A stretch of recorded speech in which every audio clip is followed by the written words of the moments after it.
Ion. Persons of the dialogue. Socrates, Ion. Socrates. Welcome, Ion. Are you from your native city of Ephesus? Ion. No, Socrates, but from Epidaurus, where I attend to the festival of Asclepius.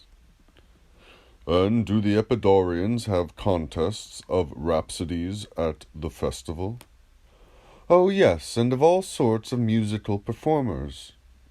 And were you one of the competitors, and did you succeed? I obtained the first prize of all, Socrates. Well done, and I hope that you will do the same for us at the Panathenaea. And I will, please heaven. I often envy the profession of a rhapsody, Ion, for you have always to wear fine clothes, and to look as beautiful as you can is a part of your art. Then again, you are obliged to be continually in the company of many good poets, and especially of Homer, who is the best and most divine of them. And to understand him, and not merely learn his words by rote, is a thing greatly to be envied. And no man can be rhapsody who does not understand the meaning of the poet. For the rhapsode ought to interpret the mind of the poet to his hearers, but how can he interpret him well unless he knows what he means? All this is greatly envied. Very true, Socrates. Interpretation has certainly been the most laborious part of my art, and I believe myself able to speak about Homer better than any man, and that neither Metrodorus of Lampsacus, nor Stesimbrotus of Thasos, nor Glaucon, nor anyone else who ever was, had as good ideas about Homer as I have, or as many. I'm glad to hear you say so, Ion. I see that you will not refuse to acquaint me with them. Certainly, Socrates, and you really ought to hear how exquisitely I render Homer. I think that the Homeridae should give me a golden crown. I shall take an opportunity of hearing your embellishments of him at some other time. But just now I should like to ask you a question. Does your art extend to Hesiod and Archilochus, or to Homer only? To Homer only. He is in himself quite enough. Are there any things about which Homer and Hesiod agree? Yes, in my opinion there are a good many. And can you interpret better what Homer says or what Hesiod says about these matters in which they agree? I can interpret them equally well, Socrates, where they agree. But what about matters in which they do not agree? For example, about divination, of which both Homer and Hesiod have something to say. Very true. Would you or a good prophet be a better interpreter of what these two poets say about divination, not only when they agree, but when they disagree? A prophet! And if you were a prophet, would you be able to interpret them when they disagree as well as when they agree? Clearly. But how did you come to have this skill about Homer only, and not about Hesiod or the other poets? Does not Homer speak of the same themes which all other poets handle? Is not war his great argument? And does he not speak of human society, and of intercourse of men good and bad, skilled and unskilled, and of the gods conversing with one another, and with mankind, and about what happens in heaven and in the world below, and the generations of gods and heroes? Are not these the themes of which Homer sings? Very true, Socrates. And do not the other poets sing of the same? Yes, Socrates, but not in the same way as Homer. What, in a worse way? Yes, in a far worse way. And Homer in a better way? Yes, he is incomparably better. And yet surely, my dear friend Ion, in a discussion about arithmetic, where many people are speaking, and one speaks better than the rest, there is somebody who can judge which of them is the good speaker. Yes, and he who judges of the good will be the same as he who judges of the bad speakers. The same. And he will be the arithmetician? Yes. Well, and in discussions about the wholesomeness of food, when many persons are speaking and one speaks better than the rest, will he who recognizes the better speaker be a different person from him who recognizes the worse, or the same? Clearly the same. And who is he, and what is his name? The physician. And speaking generally, in all discussions in which the subject is the same, and many men are speaking, will not he who knows the good knows the bad speaker also? For if he does not know the bad, neither will he know the good when the same topic is being discussed. True. Is not the same person skilful in both? Yes. And you say that Homer and the other poets such as Hesiod and Archilochus speak of the same things, although not in the same way, but the one speaks well and the other not so well. Yes, and I am right in saying so. And if you knew the good speaker, you would also know the inferior speakers to be inferior. That is true. Then, my dear friend, can I be mistaken in saying that Ion is equally skilled in Homer and in other poets, since he himself acknowledges that the same person will be a good judge of all those who speak of the same things, and that almost all poets do speak of the same things? Why then, Socrates, do I lose attention and go to sleep and have absolutely no ideas of the least value when anyone speaks of any other poet? But when Homer is mentioned, I wake up at once and am all attention and have plenty to say. The reason, my friend, is obvious. No one can fail to see that you speak of Homer without any art or knowledge. If you were able to speak of him by rules of art, you would have been able to speak of all other poets, for poetry is a whole. Yes, and when any one acquires any other art as a whole, the same may be said of them. Would you like me to explain my meaning, Ion? Yes, indeed, Socrates, I very much wish that you would, for I love to hear you wise men talk. Oh, that we were wise, Ion, and that you could truly call us so. But you rhapsodies and actors and the poets whose verses you sing are wise, where I am a common man who only speak the truth. For consider what a very commonplace and trivial thing is which I have said, a thing which any man might say, that when a man has acquired a knowledge of a whole art, the inquiry into good and bad is one and the same. Let us consider this matter. Is not the art of painting a whole? Yes. And there are and have been many painters, good and bad. Yes. And did you ever know anyone who was skilful in pointing out the excellencies and defects of Polygnotus, the son of Aglaophon, but incapable of criticizing other painters? And when the work of any other painter was produced, went to sleep and was at a loss and had no ideas. But when he had to give his opinion of Polygnotus, or whatever the painter might be, and about him only, woke up and was attentive and had plenty to say. No, indeed, I have never known such a person.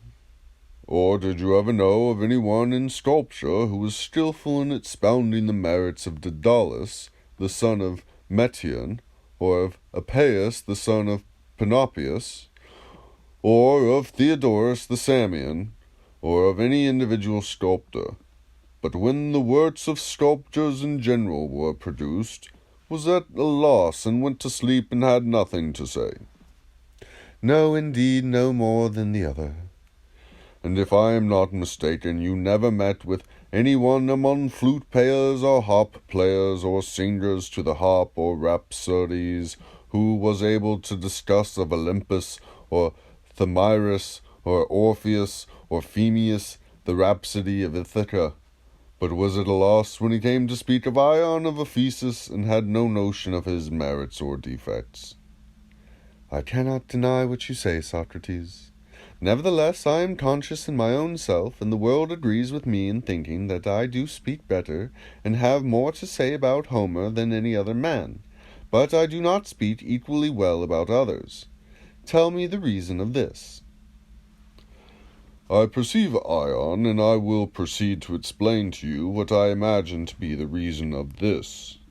The gift which you possess of speaking excellently about Homer is not an art, but, as I was just saying, an inspiration. There is a divinity moving you, like that contained in the stone which Euripides calls a magnet, but which is commonly known as the stone of Heraclea. This stone not only attracts iron rings, but also imparts to them a similar power of attracting other rings. And sometimes you may see a number of pieces of iron and rings suspended from one another so as to form quite a long chain, and all of them derive their power of suspension from the original stone. In like manner the Muse first of all inspires men herself, and from these inspired persons a chain of other persons is suspended, who take the inspiration.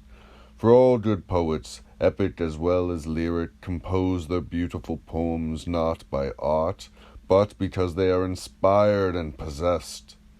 And as the Corbantian revellers, when they dance, are not in their right mind, so the lyric poets are not in their right mind when they are composing their beautiful strains.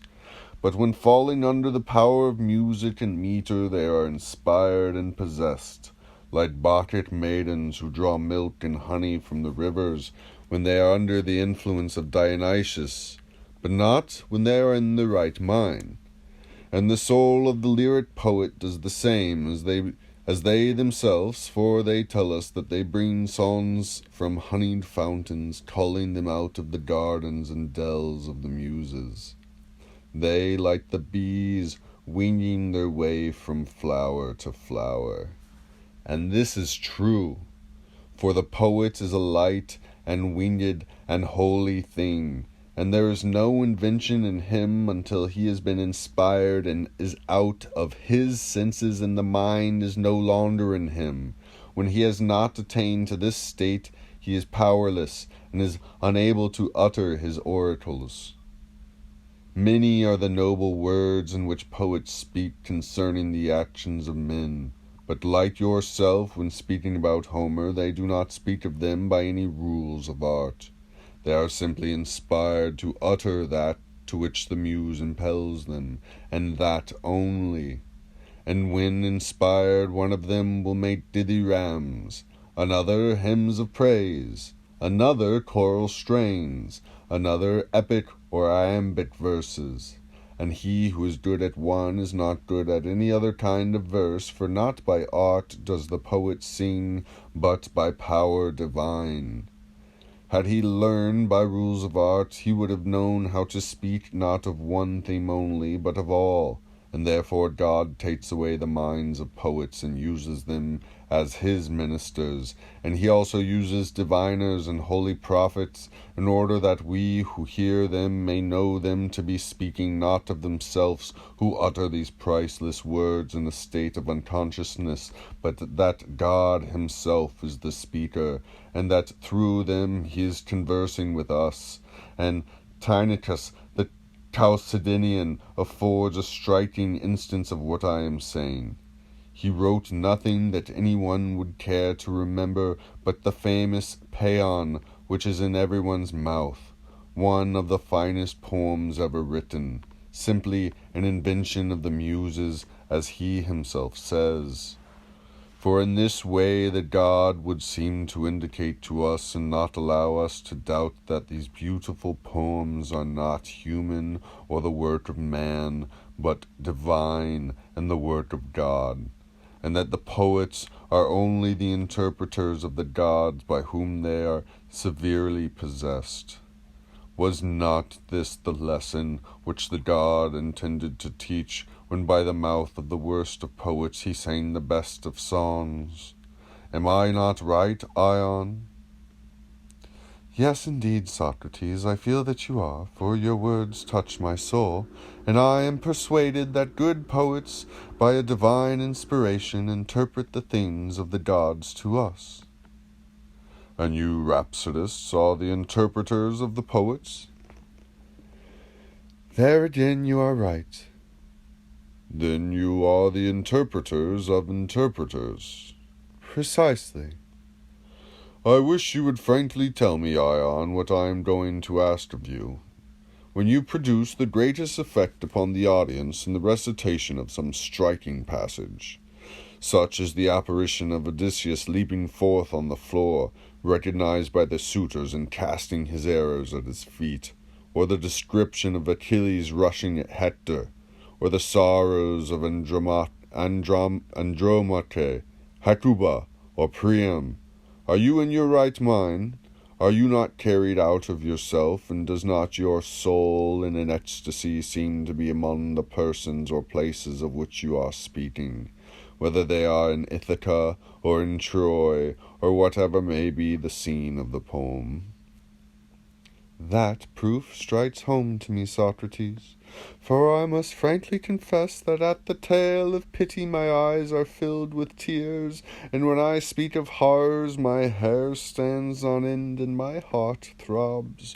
Well, Ion, and what are we to say of a man who at a sacrifice or festival, when he is dressed in holy attire and has golden crowns upon his head, of which nobody has robbed him, appears weeping or panic-stricken in the presence of more than 20,000 friendly faces, when there is no one despoiling or wronging him? Is he in his right mind, or is he not? No, indeed, Socrates, I must say that, strictly speaking, he is not in his right mind. And are you aware that you produce similar effects on most spectators?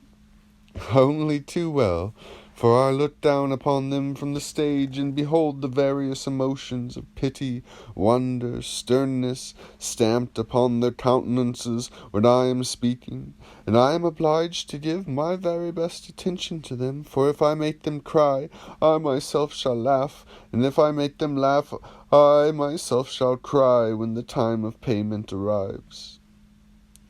Do you know that the spectator is the last of the rings, which, as I am saying, receive the power of the original magnet from one another? The rhapsode, like yourself, and the actor are intermediate links, and the poet himself is the first of them. Through all these, the God sways the souls of men in any direction which he pleases, and makes one man hang down from another. Thus there is a vast chain of dancers and masters and undermasters of choruses, who are suspended as if from the stone, at the side of the rings which hang down from the muse. And every poet has some muse from whom he is suspended, and by whom he is said to be possessed, which is nearly the same thing, for he is taken hold of. And from these first rings, which are the poets, depend others, some deriving their inspiration from Orpheus, others from Musaeus, but the greater number are possessed and held by Homer, of whom, Ion, you are one, and are possessed by Homer. And when any one repeats the words of another poet, you go to sleep, and know not what to say. But when any one recites a strain of Homer, you wake up in a moment, and your soul leaps within you, and you have plenty to say, for not by art or knowledge about Homer do you say what you say, but by divine inspiration and by possession.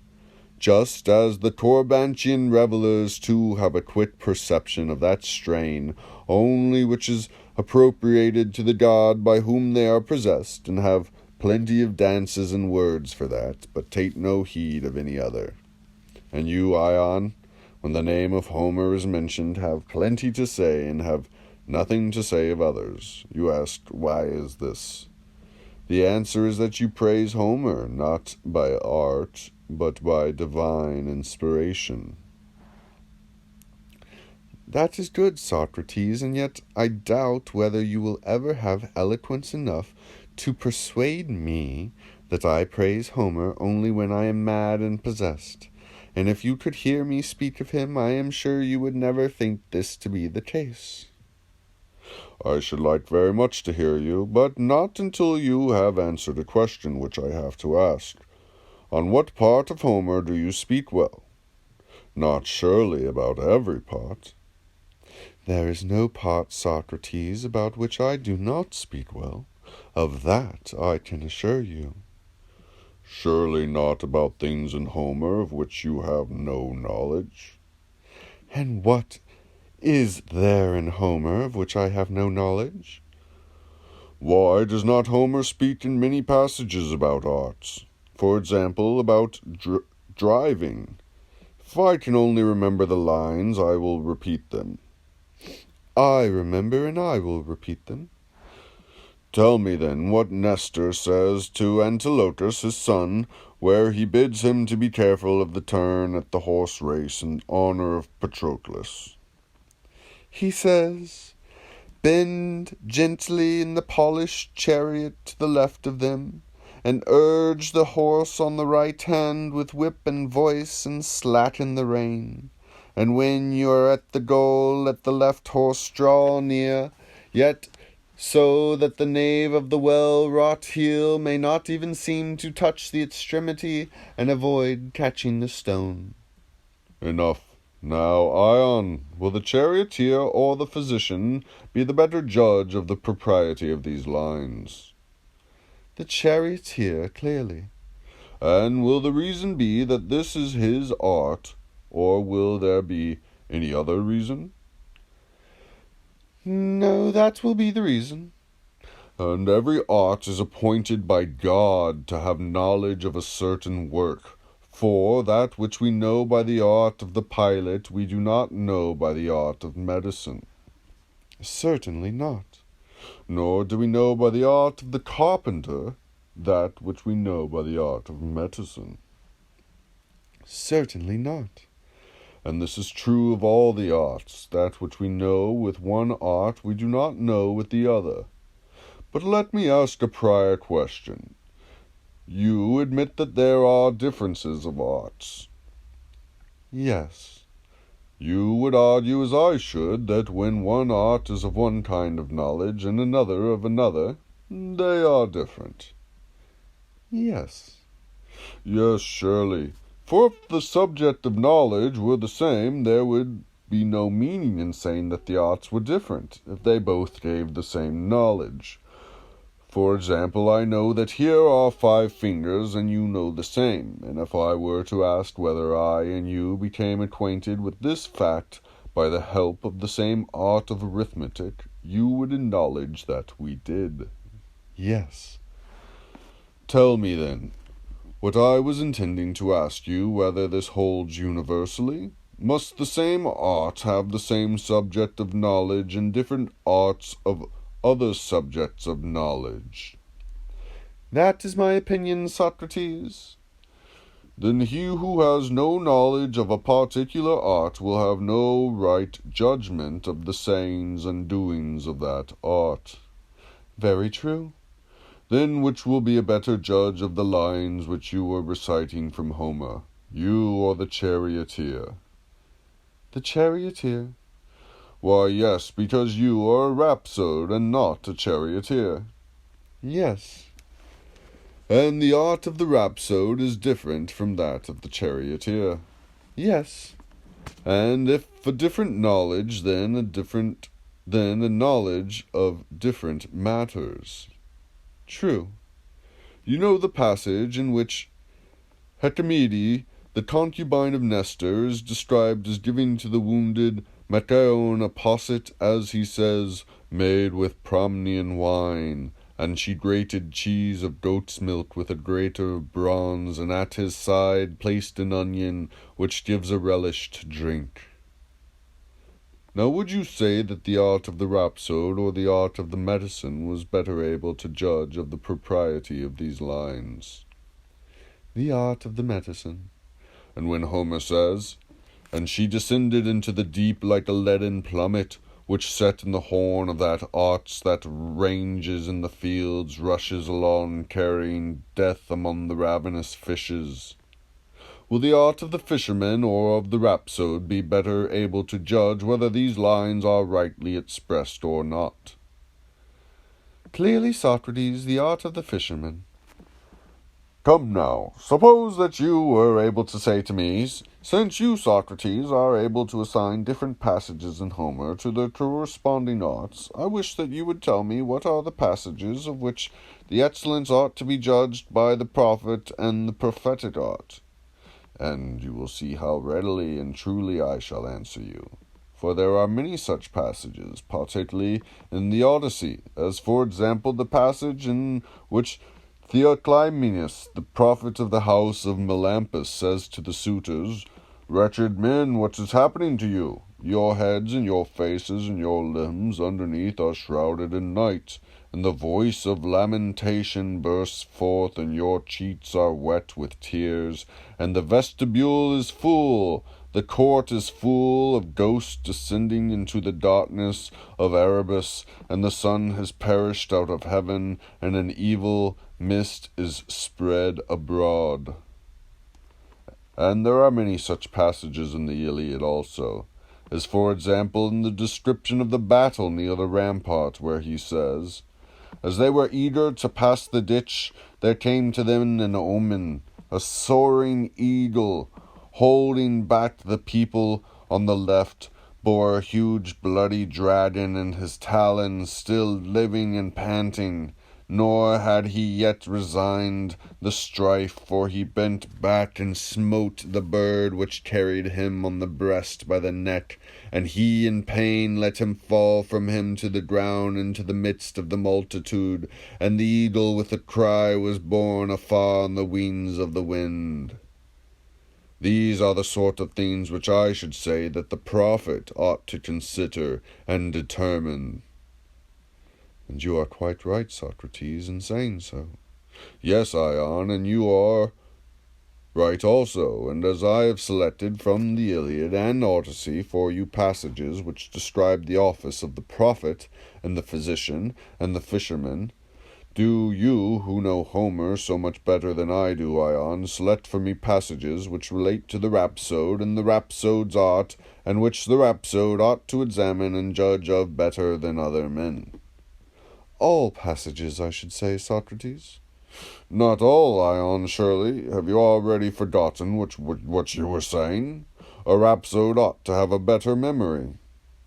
Why, what am I forgetting? Do you not remember that you declared the art of the rhapsode to be different from the art of the charioteer? Yes, I remember.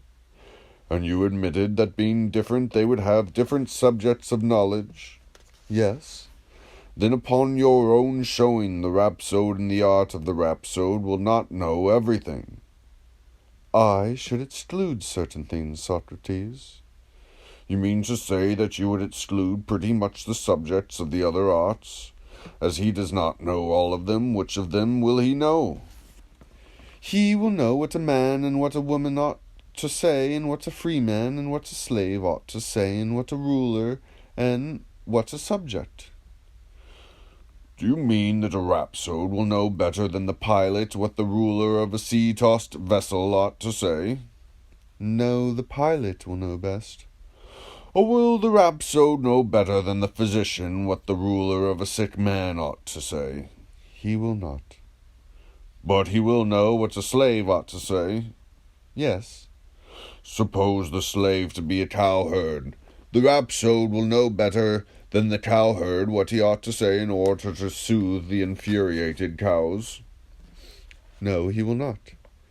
But he will know about what a spinning woman ought to say about the working of wool. No. At any rate, he will know what a general ought to say when exhorting his soldiers. Yes, that is the sort of thing which the rhapsode will be sure to know.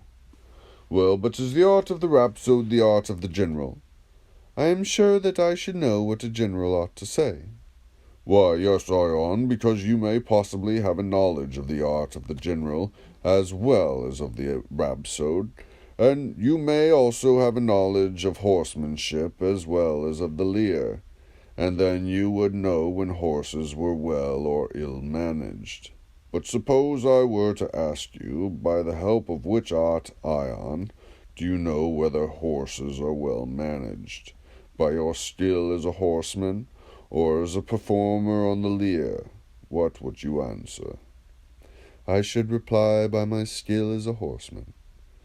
And if you judged of performers on the lyre, you would admit that you judged of them as a performer on the lyre and not as a horseman. Yes. And in judging of the general's art, do you judge of it as a general or of a rhapsode? To me there appears to be no difference between them. What do you mean? Do you mean to say that the art of the rhapsode and of the general is the same? Yes, one and the same. Then he who is a good rhapsode is also a good general. Certainly, Socrates. And he who is a good general is also a good rhapsode. No, I do not say that. But you do say that he who is a good rhapsode is also a good general. Certainly. And you are the best of Hellenic rhapsodes. Far the best, Socrates. And are you the best general, Ion? To be sure, Socrates, and Homer was my master.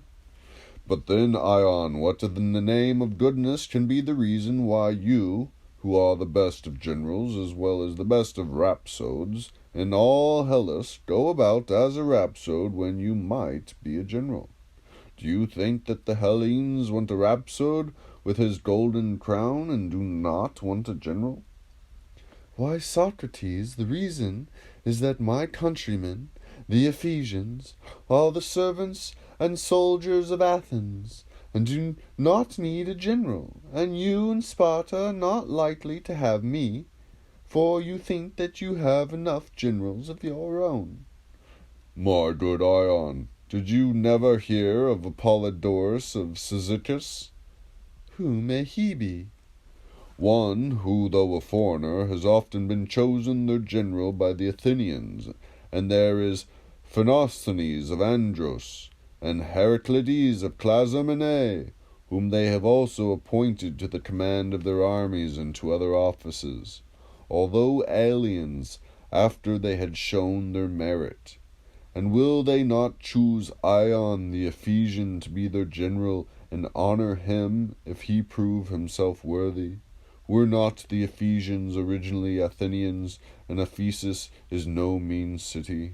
But indeed, Ion, if you are correct in saying that by art and knowledge you are able to praise Homer, you do not deal fairly with me, and after all your professions of knowing many glorious things about Homer, and promises that you would exhibit them, you are only a deceiver, and so far from exhibiting the art of which you are a master, will not, even after my repeated entreaties, explain to me the nature of it. You have literally as many forms as Proteus, and now you go all manner of ways, twisting and turning, and like Proteus become all manner of people at once, and at last slip away from me in the disguise of a general, in order that you may escape exhibiting your Homeric lore. And if you have art, then, as I was saying, in falsifying your promise that you would exhibit Homer, you are not dealing fairly with me.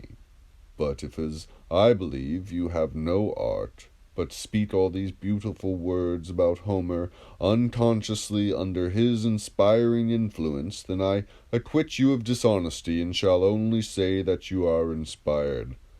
Which do you prefer to be thought, dishonest or inspired? There is a great difference, Socrates, between the two alternatives, and inspiration is by far the nobler. Then, Ion, I shall assume the nobler alternative, and attribute to you in your praises of Homer inspiration, and not art.